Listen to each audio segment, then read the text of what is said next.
ልብሰብ በክርስቶስ ፍቅሪ ተዘይተመሊኡ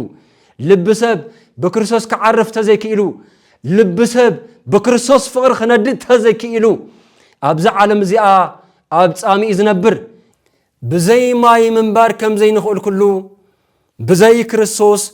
ህይወት ዝበሃል የለን ክደግሞኤ ብዘይ ክርስቶስ ህይወት ዝበሃል የለን እዚ ዘለዓለማዊ ሓቂ እዩ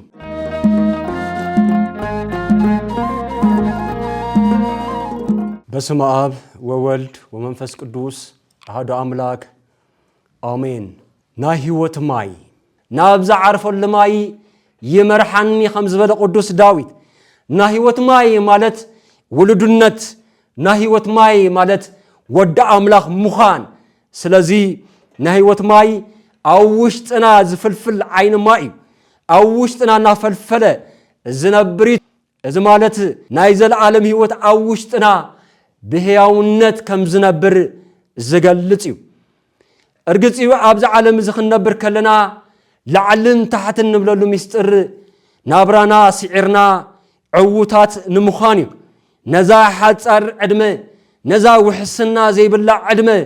እንነብረና ንእሸይ ናብራ ብቐጻልነት ኢና ንቃለስ ኣብዛ ዓለም ሰባት ብዙሕ ነገር ንደሊ ገንዘብ ስልጣን ዕረፍቲ ፍቕሪ ክብሪ ሞጎስ ወዘተርፈ ግና ልብሰብ በክርስቶስ ፍቅሪ ተዘይተመሊኡ ልብሰብ በክርስቶስ ከዓርፍ ተዘይክኢሉ ልብሰብ በክርስቶስ ፍቅሪ ክነድድ ተዘይክኢሉ ኣብዛ ዓለም እዚኣ ኣብ ጻሚኢ ዝነብር እናጸምኦ ዝነብር ስለዚ ከዓ ክርስቶስ ኢየሱስ ግና ኣነ ናይ ህይወት ማኤ ናባይ ንዑ እናበለ